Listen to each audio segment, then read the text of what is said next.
The content you're about to hear may be graphic in nature. Listener discretion is advised.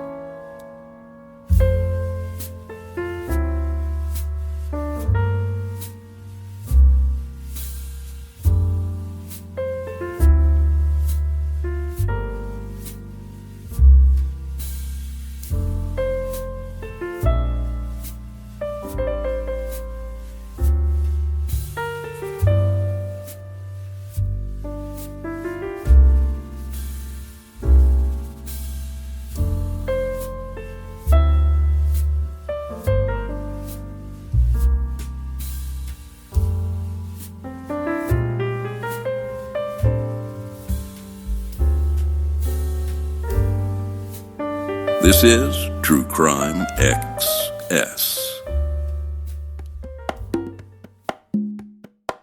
Here we are again. We're now moving into deep December as far as I'm concerned. Because once you get past Thanksgiving, I'm ready for the end of the year, but I'm also ready to just kind of live in the holiday season for a while. I don't know why I like this time of year. I don't have any particular part of it that I like, but we celebrate parts of Hanukkah here. We do parts of Christmas. I don't even have a mass that I go to or a church or anything anymore, but I really just like the spirit of the season. And I like the fact that lots of positive things can happen. And I think that juxtaposes a lot of the negative stuff that we end up talking about in these stories for me as well. And we chose this whole hostage thing this year. But one of the things I've always tried to do on True Crime XS is to place things in time in a way that people maybe don't think about it when they just hear a date and a story from that date. But I like to talk about what's going on in the country and what's going on in that region and how those things might have affected the story that we're telling. Today's story takes place May 19th, 1998, and it's down in Florida. So I pulled up a couple of things that would be relevant around the country when this happens. This is 2 days before Kip Kinkle is going to open fire in Thurston High School in Springfield, Oregon. And for those of you who don't know what the 1998 Thurston High School shooting was, a young man, he's 15 years old, he's a freshman, named Kipland Kinkle. He's going to open fire in the cafeteria of Thurston High School. And it's going to be a pretty devastating school shooting. Kipland Philip Kinkle, he was born August 30th of 1982. Everyone knew him as Kip. He was the second child of William and Faith Kinkle. Faith had been known as Faith Zuransky. His parents were both high school Spanish teachers.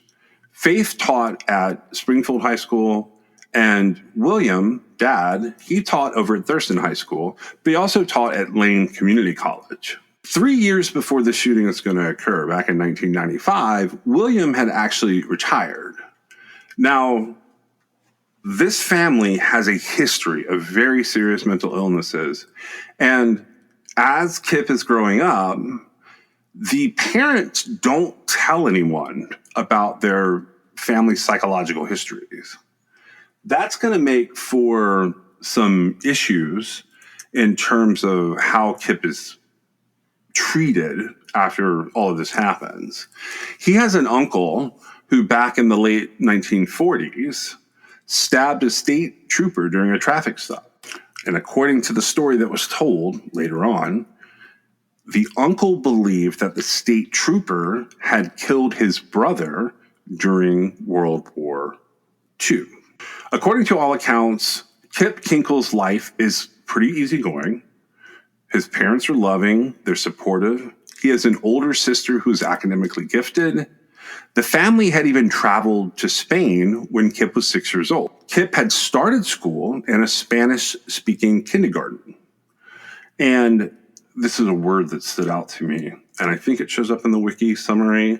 It says that Kip reportedly attended school in a, quote, unnormal way, but his family said that he struggled with the curriculum. When he gets back to Oregon, he starts attending elementary school right outside of this area where the 1998 story unfolds. His teachers thought that he was immature and potentially a little behind. He was eventually diagnosed with dyslexia, which became worse. And unlike his older sister, Kristen, who was academically gifted, Kip ends up in what was known at the time as special education classes.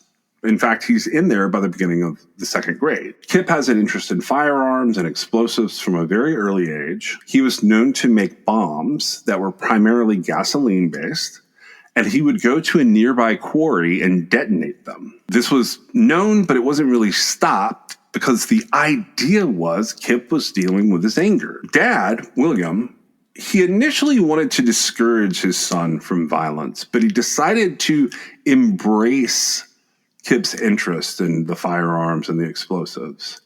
And he enrolls him in gun safety courses. He gets him a 9mm Glock handgun. And by the age of 15, he has also bought him a .22 caliber rifle. One of the things that they did in the family was they passed down a .22 single-shot rifle. And this was a gift that I believe William had gotten at age 12. But he wanted to pass it on to his son as sort of a family legacy kind of thing. Now, Mom initially didn't like this, but the psychologist that she was seeing at the time for therapy, quote, gave her the emotional permission to say yes to what was happening here. So William Kinkle and Kip Kinkle, they started using these guns for target shooting near their home. Over time, Kip's behavior started leaning towards being what's described as strange. And others start to describe him as having psychotic instances. It almost, like the way they describe him, almost feels a little bit like 90s version of Satanic Panic. They're picking on him because of the type of bands that he's listening to. He's definitely talking about committing acts of violence and joining the army after he graduates from high school because he wants to kill someone.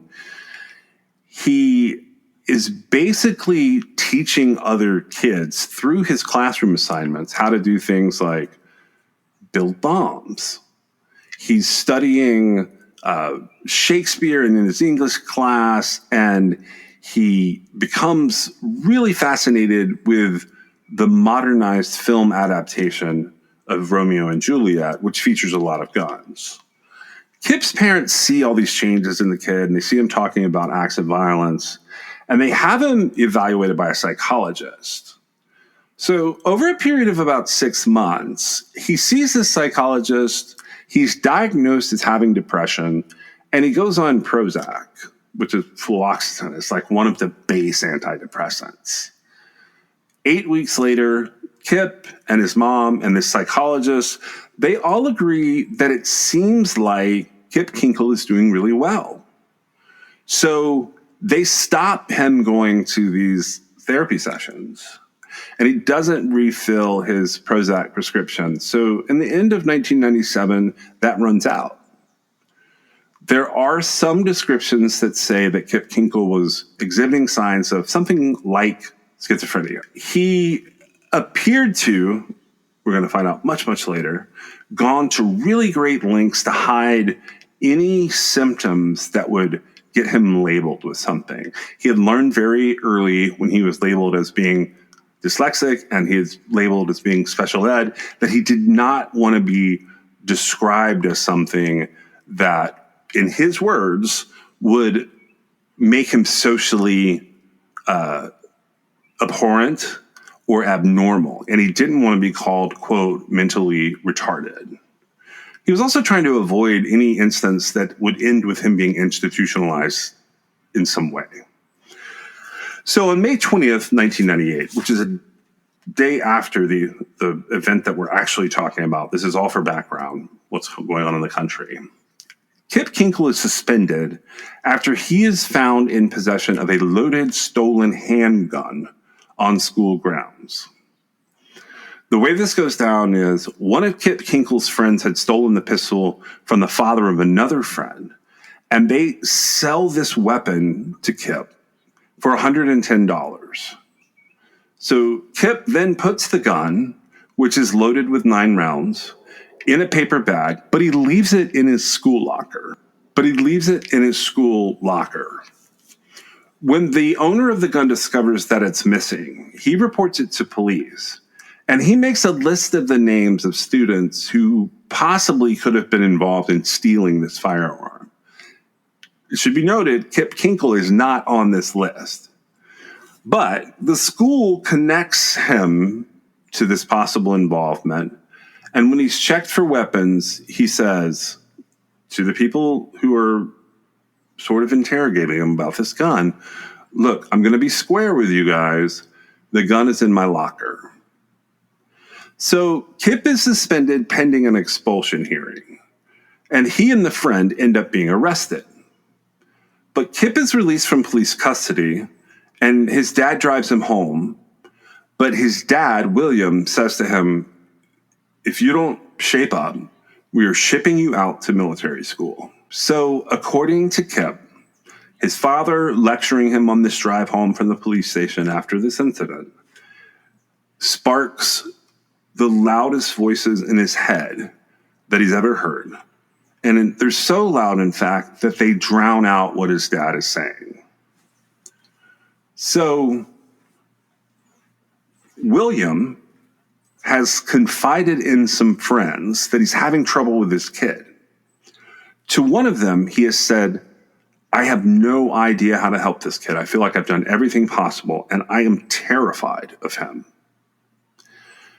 According to the story Kip Kinkle tells later, which is recorded, at about 3 p.m. that day, he goes to his bedroom, he retrieves his .22 caliber semi-automatic rifle, and then he goes to his parents' bedroom and retrieves the ammunition for this gun because they were separate in the house.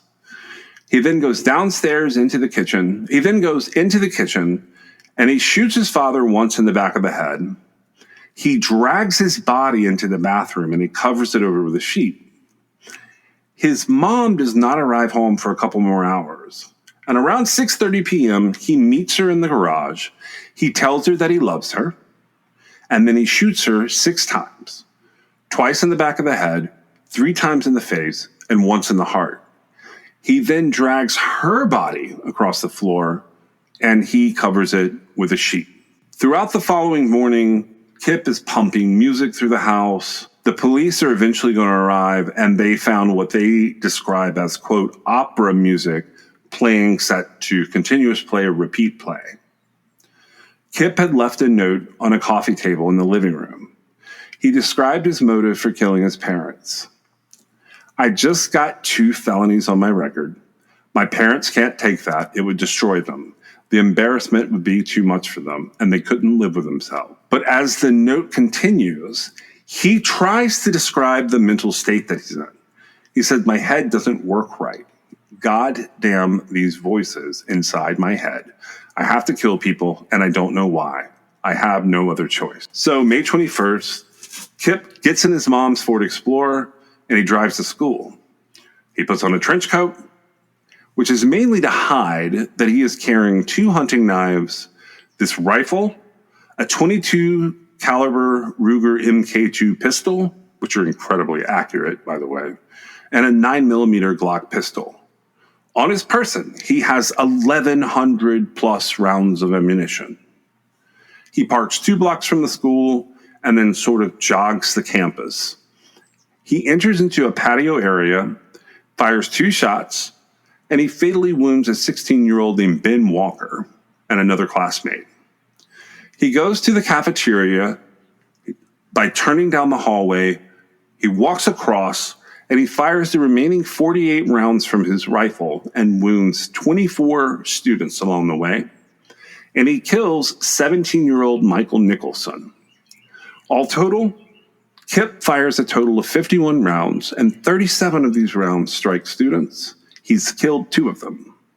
There were 300 students present during the event. When Kip's rifle ran out of ammunition and he began to reload it, a wounded student named Jacob Riker tackled him. Several other students jumped in on it, and Kip drew the Glock from his belt, and he fired 1 shot before he was disarmed and the pistol was taken away. He managed to injure Jacob Riker again, and he injured another student. He yelled at them to just kill me. The students restrained Kip Kinkle until the police arrived and arrested him. A total of 7 students were involved in subduing and disarming him. And in custody, Kip Kinkle retrieved a knife that was secured to his leg and attacked a police officer, begging him to fatally shoot him. The officer subdued him with pepper spray. Now, Michael Nicholson died at the scene. The other student, Ben Walker, died after being transported to the hospital and kept on life support. These other students were taken to the hospital with a variety of wounds. For Jacob Riker, he had a perforated lung, but he eventually made a full recovery. He also received the Honor Medal with crossed palms from the Boy Scouts of America for his heroism that day. So they go through and interrogate him, and finally, in September of 1999, Kip Kinkle, 3 days before jury selection is set to begin in his trial, he pleads guilty to murder and attempted murder. And at this point, all of his mental health issues are off the table. He is no longer eligible for an acquittal or an NGRI. In November of 1999, Kip Kinkle is sentenced to more than 111 years in prison without the possibility of parole. At the sentencing, he apologizes to the court for the murder of his parents and for the shooting spree. He is later going to be caught up in the Miller versus Alabama rulings. He does have some appeals along the way, but ultimately, he is still in prison. So that's taking place. This whole story is taking place in May of 1998. Are you familiar with Kip Kinkle? Just from talking about it here. Okay. That's an interesting school shooting in a time of interesting school shooting. It's also sort of framing part of our story. We're going to go back in time a little further in May, and this is taking place in sort of a long, sprawling version. We've talked about this before, but this is kind of the finality of that case, and I'm placing it in time because I think it's important. On May 13th of 1998, an Asian female is found on the side of the road parallel to Interstate 85 in Spartanburg, South Carolina. So it's like a service road off of Interstate 85, which is a major highway. The victim has been bound at the wrist.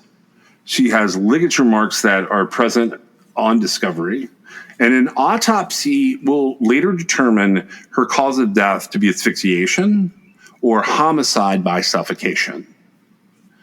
A little later on, 1998, on September 25th, a landscaping crew cutting the grass under a billboard along another little service road off Industrial Drive along Interstate 8540 in a town called Mebane, North Carolina. They're going to discover the skeletal remains of a young boy. Now, there's no sign of trauma at the scene, but they felt like this kid had been killed somewhere else.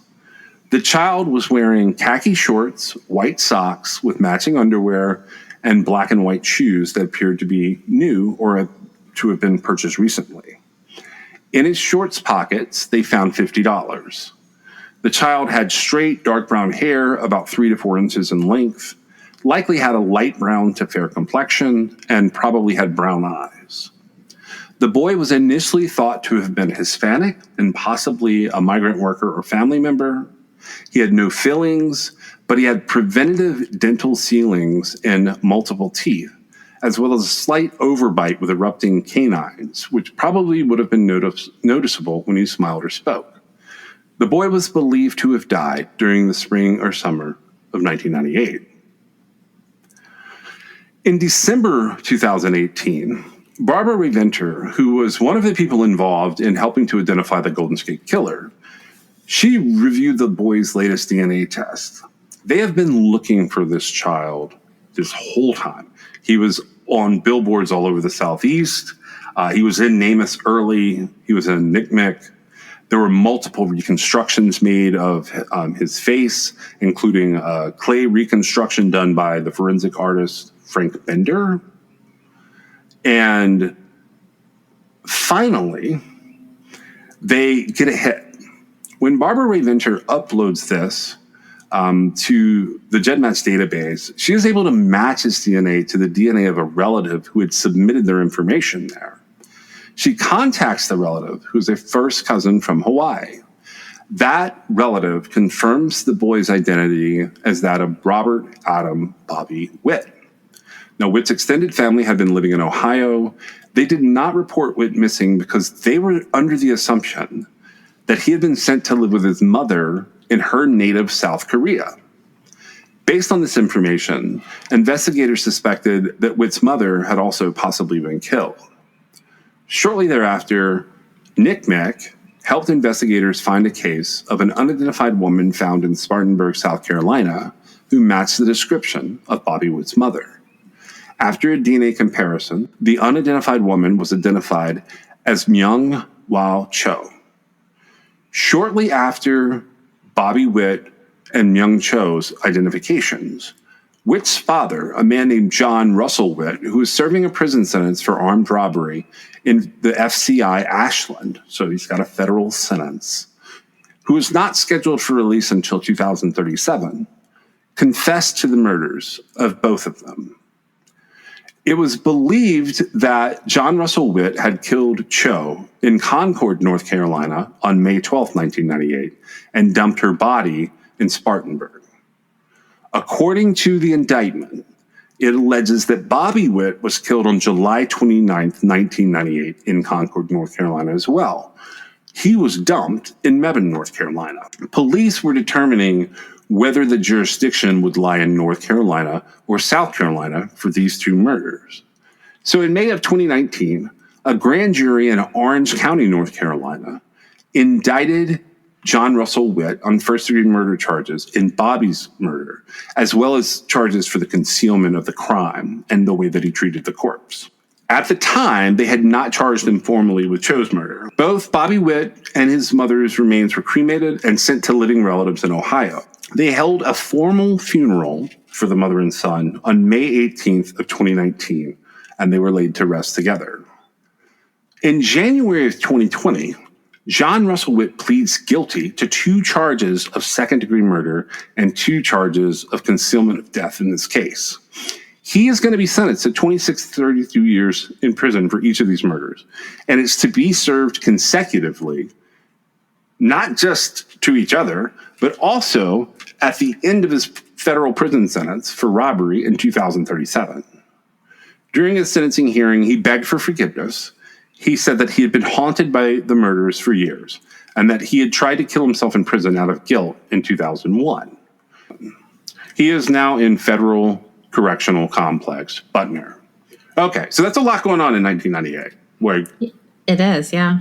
there's some bombings taking place up in Vermilion, Illinois, the Vermilion County area in the towns of Danville and Oakwood. They had a bombing just before the new year.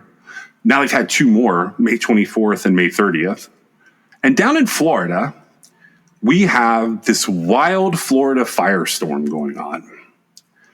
So because of the way winter weather had gone with El Nino bringing in an above average rainfall, it had enabled extensive growth of underbrush and vegetation in the state's forests. But in early April 1998, the rain stopped and Florida went into a drought that was going to last until almost August. It's like the very end of July. So they're going to have months of being like in a wildfire potential that's similar to states like California, which is very unusual for the soggy, humid place that is Florida. They end up in mid-May, what appears to be having started from lightning strikes with these massive fires igniting in Brevard, Osceola, Orange, Seminole, St. John's, Flagler, and Volusia counties. This area has no capacity to deal with this type of fire. Now, the rain that's coming with these thunderstorms that are rolling through is not enough to close them off. And by June 7th, these fires have been burning so long and so hot that the governor is going to declare Florida in a state of emergency. And by mid-June, fires forced closure to I-95. I think you've been on I-95 quite a bit traveling, right? I have, yep. It is a huge, needed thoroughfare that runs from the furthest parts of Florida all the way to the northeast region of the United States. Right. So that was probably mayhem, right? Yeah, this creates absolute mayhem. And the story that we're bringing in our hostage series does not bring us any less mayhem. On the morning of May 19th, around 10:30, a guy named Hank Earl Carr carried the young son of his girlfriend, Benice Bowen, into a fire station. The boy had a gunshot wound to his head, but the circumstances of how the injury had occurred were unclear. The first story that Hank Carr gives is that the boy had been dragging a rifle along and he walked around it and it accidentally discharged. But then he changed his story and he said that he himself had been holding this gun when it discharged. Now, for his part, Hank Carr doesn't tell anyone involved at the fire station or the police who he is.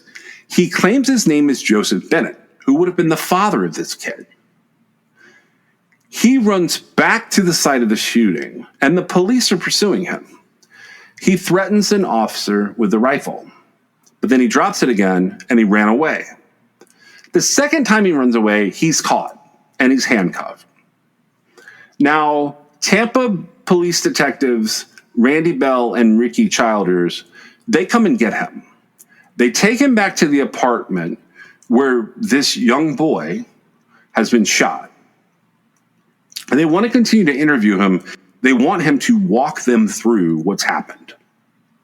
On the trip back to the police station with Bell and Childers in the front seats of the car, so Hank Carr is in the back in the middle, handcuffed in front, he is able to unlock his handcuffs with a key that he carried on his person. He then disarms Ricky Childers by snatching his Glock from his shoulder holster. And in the struggle that ensues, Hank Carr shoots both officers in the face, killing them. Okay, this is less a hostage situation at this point and just the bizarre way that this has all gone down. And I think it's all in less than an hour from the time he drops the boy off at the fire station to now he has shot and killed 2 police detectives. Talk about your life turning out a way you did not think it was going to when you woke up that morning, right? No kidding. So I don't know where he had the key stashed, but that's, I assume, every law enforcement officer's worst nightmare and probably why they put people's hands behind their back. It is. It's probably, if he's in the front, I'm guessing the key is in his wallet. That's the one place I've noticed that officers don't check initially. And usually, say somebody like has stashed drugs in like the little cup of their wallet, like behind the cards and stuff. Frequently, they'll get the charge of a controlled substance on the premises of a prison or jail facility because nobody thought to check in there. And honestly, I think half the time the guy that has it in his wallet like that, or girl who has it in like, the big folding wallets that sometimes are in purses, I think they don't remember that they had it. Like it's such a small amount of drugs, but they end up with an additional felony. Wait, what? So, okay, let me just get this straight. This is something I've never thought about. So if you get searched, right, and the law enforcement person that searches you doesn't find the illegal thing, and then you show up in jail to be booked and they find it, you get charged for it? Yeah, you get charged. Like if say they pull you over for like a DWI and you're going to jail because it's a DWI and it's an arrestable offense and they already have you, depending on the officer, this happens way more frequently than they will ever care to admit. They'll pull out the ID and look at it. And then they'll look in like the money compartment of the wallet.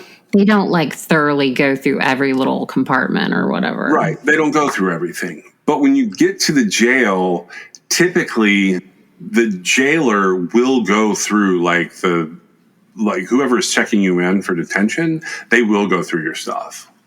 So you get a charge, an additional felony So you were just there for a DWI, but you happen to have some illicit substance. I don't think they do it with marijuana, but I don't think people would carry marijuana around in their wallet. We're thinking cocaine, heroin, methamphetamine in a small amount in a little tiny jeweler bag tucked away in your wallet.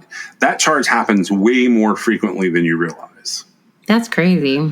But the tip-off for me was they typically don't check like behind the license and card part of a wallet. And if you've got a bifold or trifold wallet, my thinking is that would be the place where you might stash a handcuff. I do not know why. Seems like they would have noticed him monkeying around, right? Maybe, yeah. But obviously they didn't, or it just happened so fast that it didn't matter. And yeah, so their day started out with, obviously, a child being shot is very serious, right? Yes. And he did take the child to the fire station, but he was being uncooperative otherwise, right? Yeah. And so, there's two elements there. He's trying to get help for the child, but they can't just let this guy walk away. Yeah. I would say a lot of times when children are shot, I would go so far as to say most of the time it's some sort of stupid accident, right? Yeah. I think it's pretty rare that a child is like murdered by shooting by somebody who's not an immediate family member. I have seen like mom's boyfriends and stuff do it, but it's rare. Right. And well, I guess you're right. I guess it could be, but guns and kids, especially if they don't understand, they pull triggers, bullets go off. I mean, that kind of thing happens, right? And there might be some culpability, but might not be. But he just wasn't dealing with any of it. Now, I do give him props for taking him to the fire station, right? Well, I also wonder, why did he do that part? To get him away from the scene? I don't know. I honestly think it was an accident. Yeah. And I think that he didn't know what to do. And I think he just was like, I'll take him to the fire department, which, by the way, you can do that. Yeah. If you don't want to call 911, now, granted, the situation didn't allow him to just drop the boy off, right? Yeah. But if you take somebody who's having a medical emergency to the fire department, they will treat them and take them to the hospital, right? Yeah. I don't know how much they like that happening, but they will do it. And I think that it was very overwhelming because he would have realized, I shouldn't have had the gun out, or there's culpability here, regardless of. Did you say how old that he was, the child? They said he was young and he was carryable, so I was picturing under 6. Yeah, I think I saw somewhere that he was 5 or 6, but I don't know for certain. But yeah, he was little, though, is the point. Correct. And I think that the whole reason he didn't call the police to come out was because he knew he had culpability. And see, he was starting to get really irritated. If you go back to the beginning of the story, this is his girlfriend's child, not his child, right? Sorry, it's in the top of the appellate documents. He's 4 years old. 4, okay. Yeah. That seems so. Exactly. So more than likely, this is an accident. I think so, yeah. I don't think that he shot the kid in the face on purpose, but he was probably watching him, and he knew he was going to get shit from everybody, because anybody who allows a 4-year-old to shoot themselves or, whatever, you're going to get shit for it, because that's not a good thing, right? Right. And for clarification, she is 23 years old. The she that we're talking about here, Bernice Bowen, she is 23 years old when all this is going down. And Hank Earl Carr is 30. So there's a slight difference in the ages. But 23 years old, I don't know that you're fully developed in all the ways that you would be thinking if you've been raising kids for the past couple of years. So that takes us back, if this is her oldest kid, which I don't know that for sure. I know she has multiple kids. She's at least 19 when she has a kid, right? Right, which is very young in my opinion, but it happens. And I don't know we're going to find out some of the other circumstances here, right? Yeah. But pretty much when that event occurred, a lot of people woke up to a bad day and they didn't even know it yet, right? Right. So he's just killed these 2 police officers, which is... It's insanity. I don't know if anyone's experienced this. Yeah, killing 2 police sets off a absolute hellstorm. We're in Florida. Florida is already not having the best time with all these fires and all this chaos that's erupted in May 1998. He gets out of their car and he carjacks a pickup truck and he flees. So he's got a gun. He's armed with the officer's Glock. So he's got a handgun. He carjacks a pickup truck, and now he's bolted from the scene and left these two officers dead on the highway. He goes by and sees his mother, and he stops at a local service station to get gas. And then he gets on Interstate 75 heading north. A Florida State Trooper sees him, and he starts to pursue Hank Carr. As he pulls his car up, Hank Carr veers off onto an exit ramp located in Pasco County, Florida. He stops the truck and gets out. So the trooper stops, and Hank Carr just walks up to him.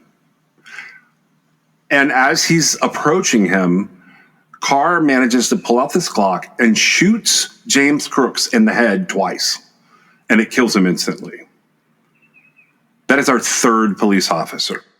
That is insane, right? It is absolutely unheard of. And so he seems pretty determined that, like, he's not going to be held responsible for the child's issue. Or, I mean, at this point, he has multiple other homicides that he has to deal with. Well, I realize that, but, like, I think, so I was going to say, what was he thinking? But I feel like it's better to say, like, he just wasn't thinking. I think his brain just went completely numb. Oh, I'm sure at this point, the number of hormones and adrenaline rushes this guy has gone through, because your body is reacting to, like, whether he's doing it on purpose or not, he's now reacting to pure panic mode. And, like, he's in control of his choices, but, like, if he's already been making terrible choices, it's not going to get better. That's an interesting concept, because I guess it's fight or flight, possibly, but. Yep. Yeah. Oh, yeah. This is pure flight. We're going to find out a little bit why, but this is pure flight at this point. The gumption of walking up to law enforcement and shooting them dead is kind of not fathomable. Not 3 times in a row like he did. Well, he didn't walk up to the guys. He was actually in their custody. Yeah. I mean, so these are two very different kinds of crimes, but, like, the wherewithal to basically dupe 2 police officers in an unmarked car and shoot them dead, get out of the car, carjack another vehicle so that you can exit the scene, and when you realize you're being pursued, to get off the highway, pause, and then shoot another police officer in the face when they approach you. That is wild. But didn't he you said he walked up to them. He walked up to the third guy. Right. So basically it was going to be the officer pulls up and he stops behind this truck. This guy's already out of the truck. And as the officer is about to get out, Carr walks up to him and he shoots him twice in the head and kills him. But the idea was, like, James Crooks is pursuing him and is like, he's going through, like, the standards for a traffic stop in his head. So he doesn't even know, like, why he's I don't think we've had enough time at this point. Like, he may know that, like, there's officers down and there's a shot kid and this truck has been stolen and it's wanted, but he may not be connecting it all yet if he's just hearing it over the radio. He didn't kill the person that he stole the pickup from, right? No, he did not. Okay. No, he did not kill him. Okay. He gets back in his truck at this point after shooting James Crooks, the Florida State Trooper, and he flees. But by this point, multiple police cars are coming to the scene because the troopers at least radioed it in before he's killed. A police helicopter begins to pursue him, and he gets into not only a high-speed chase, but also a gunfight. It is going to last for the next 22 miles. During this, Hank Carr is going to be shot and injured. It's like they say this in every article. I don't know where it comes from, but they say that he was shot in the buttocks. Over the course of this... While he was driving? While he's driving. How does that happen? I do not know.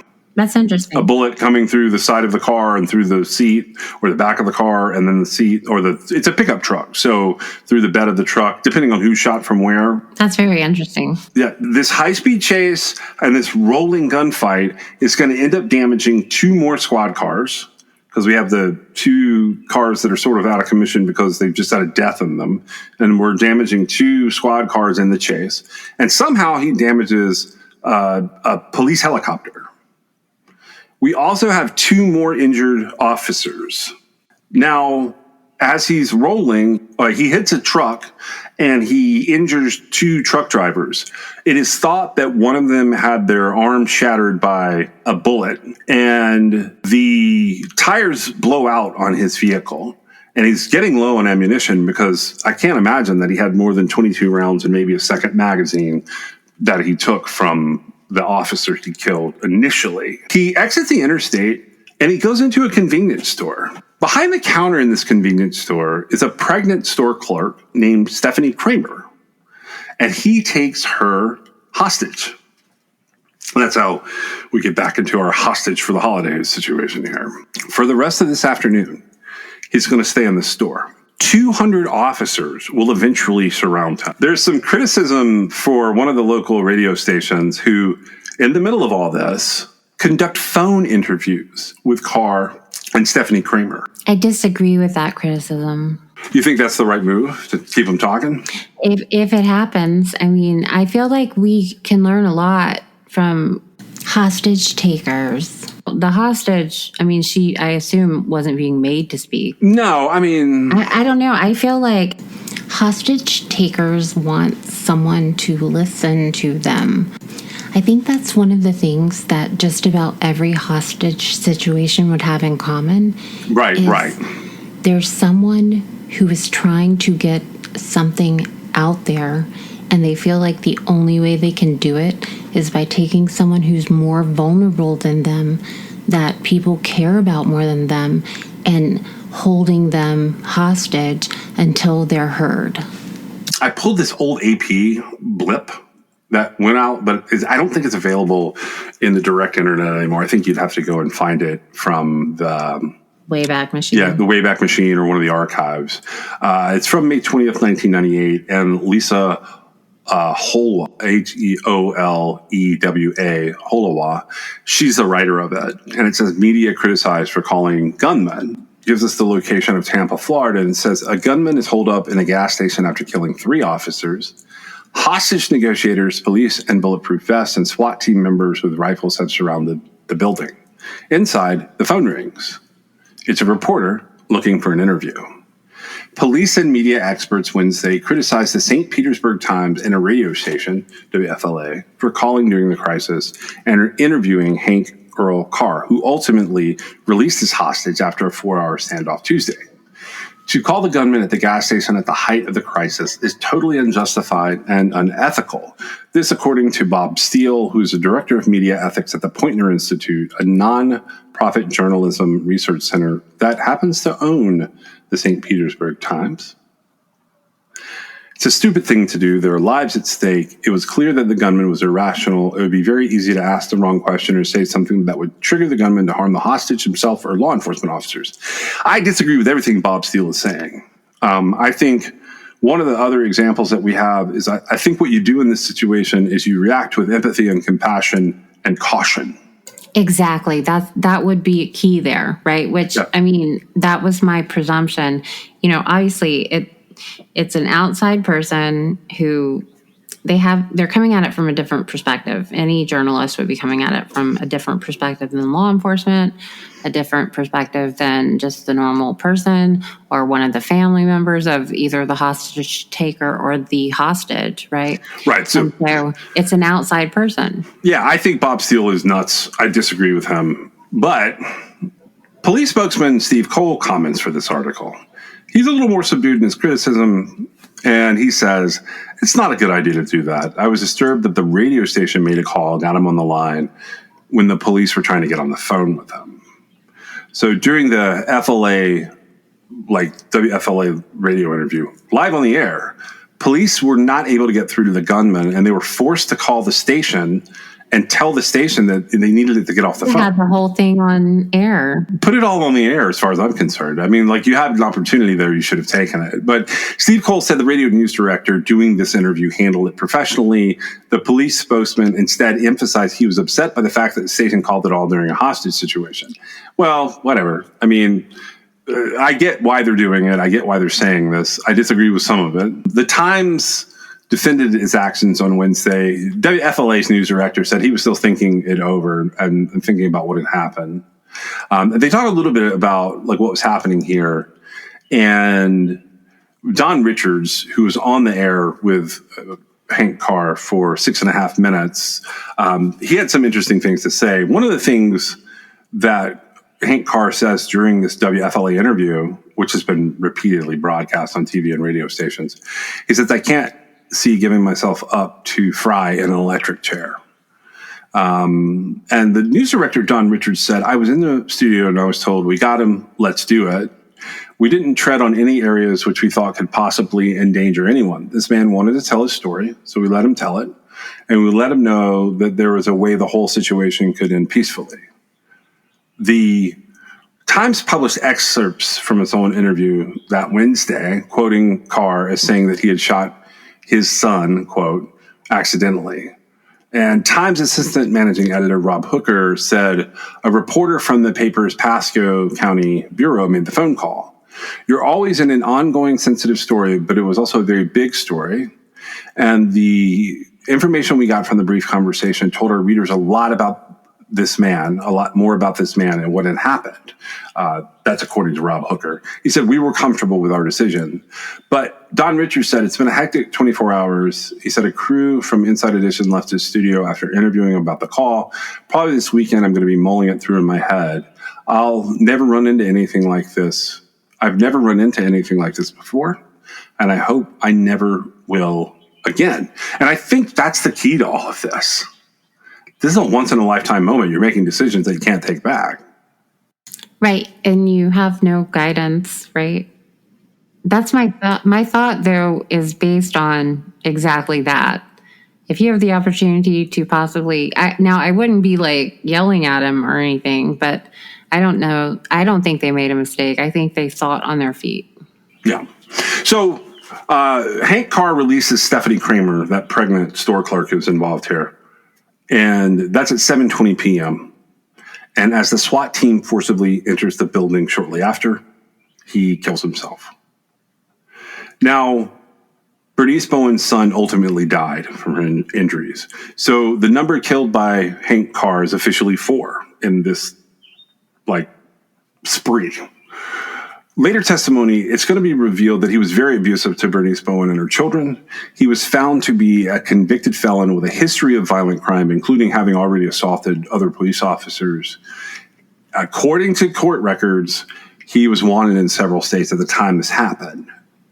In 1999, Bernice Bowen is going to end up being convicted of child neglect for allowing Hank Carr to be around her children. This is a 23-year-old girl that has had a boyfriend around her children. Well, they're having to do something for Right. the 3 law enforcement officers, right? Yeah.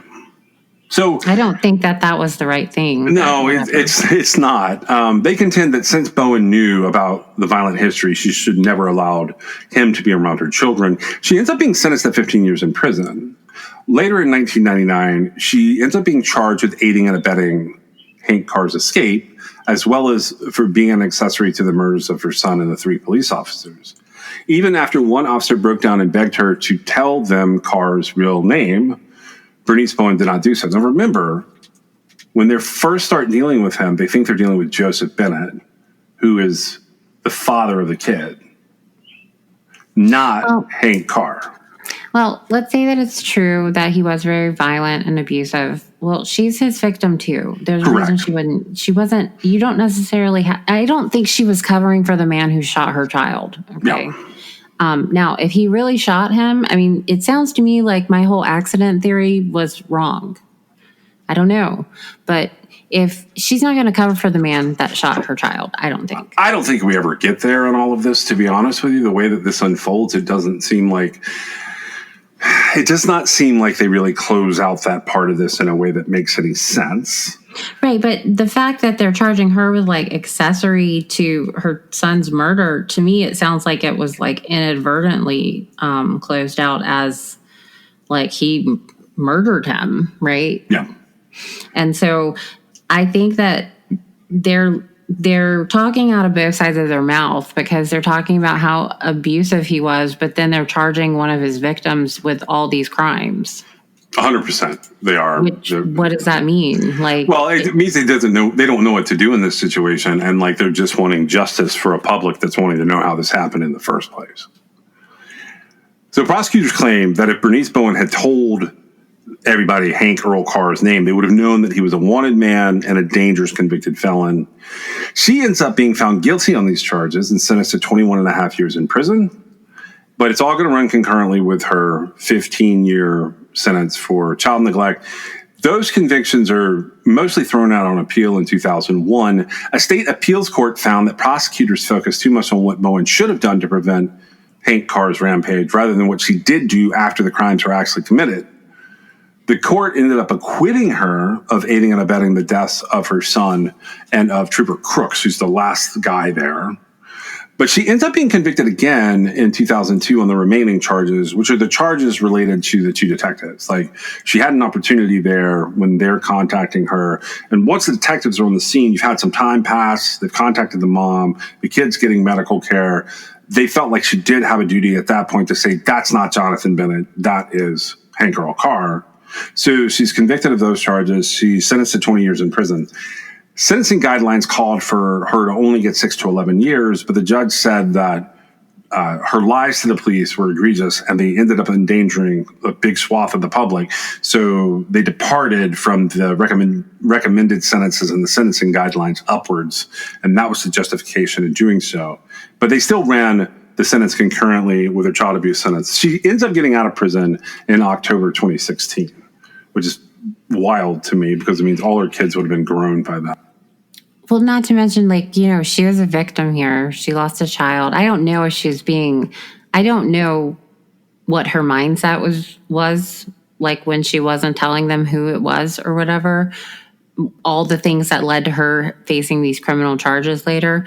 But I will say that I think what happened to her was sort of wrong. It was completely wrong. This was, like, judicially speaking, it was incorrect. Like, I don't care what the Florida courts justified about it. It was wrong. They were they were punishing her for what he did. They really were. And they wouldn't have done that if 3 of the victims weren't law enforcement. I don't think. I don't think they would have either. Like, we see that happen all the time where, like, people who are found to have been additional victims are not charged for, like, what seemed like they could be, maybe not be. Like, it's more questioned for a jury kind of crime. Exactly. Railroading this through and then, you know, having her seem like this modern day Bonnie is, like, ridiculous that they did that to her. Right, because she lost a child. Yeah. One of the things that popped up during the trial that I found was interesting was the detectives that are dead get a lot of flack for not handcuffing Hank Carr behind his back. That's the first thing I thought of. I wasn't giving them flack, but I thought, why? Right? Well, so the ultimate reason for that is they believed at the time they were dealing with a bereaved father who had accidentally had a shooting that involved his kid. They did not think they were dealing with this violent wanted felon. And they sort of, like, even the experts who talk about that sort of lay this back on Bernice Bowen. So, like, they put it back on her. Yeah. Because she was the one that they were in contact with who could have said, that's not my kid's father. That's my boyfriend, Hank. You know, what would have been interesting, like, I realized that supposedly they begged her and everything, but, like, how did they know that he wasn't Joseph Bennett or whatever the guy's name was? Like, even now? Well, I'm just saying, like, what if they were saying, like, she didn't tell anybody, but what if she had no idea what he had told the police? Oh. You see what I'm saying? Yeah. Like, what if they didn't really say, like, hey, who is this guy? Because if he gave his information, why would they even be asking? That's a good point. And so that's how I see that possibly going down, is that she didn't even know, right? Yeah. Well, I thought this was one of the most interesting stories I'd read about. The place that I came across this and like started to dig into it and that time and place was Hank Earl Carr's his police chase, his 22-mile police chase was caught on video, and you can see it. I think YouTube has it under like World's Wildest Police Videos. Just search for his name. That's Hank Earl EARL Carr CARR. And it's out there where people can check it out. And what this was actually, it seemed sort of like several sort of hostage situations, right? But ending at the convenience store, and he let her go, right? Yeah. Which is interesting. But this was a really long way around suicide. And I feel like if he had known what was going to pan out, he would have just gone ahead and killed himself. Yeah, I think. Like before he killed the 3 cops. Yeah, I think stealing that gun ultimately if he would have known this direction it was headed in, I think he would have gotten the gumption to kill himself there. Right. And he was afraid to go back to prison, or he didn't want to go back to prison or whatever, right? Yeah. That's why he did that. And that's why, like, he killed the, was it a highway patrol or state police officer? State trooper, yeah. Okay, the state trooper. He killed the state trooper because it was another law enforcement officer. Well, the convenience store lady didn't have the power to put him in jail, right? Yep. So he let her go. And so he was just afraid. And he may not have copped to being afraid, but like he just didn't want to go back to jail for whatever reason. And it's really sad, right? Yep. It is sad. That's all I got on this one. But I thought it was an interesting, like, hostage-taking story, or adjacent to hostage-taking. I know that's the smallest part of this particular story, but the rest of the story is so wild. It was wild. And it's not as old as you think it is. It's only 27 years ago this happened. That's 1998 was 27 years ago. Oh, my God. Right? Yeah.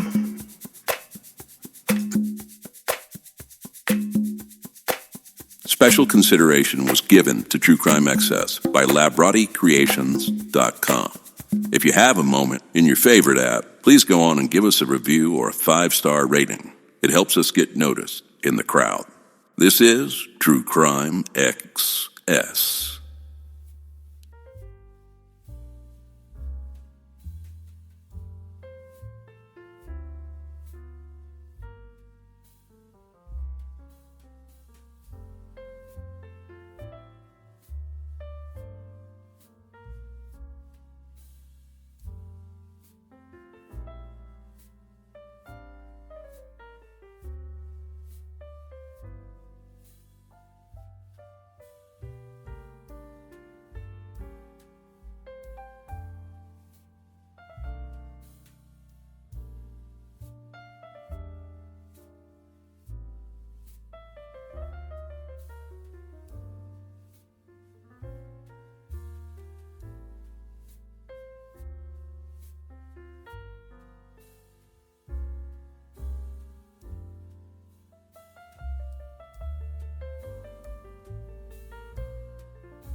True Crime Excess is brought to you by John and Meg.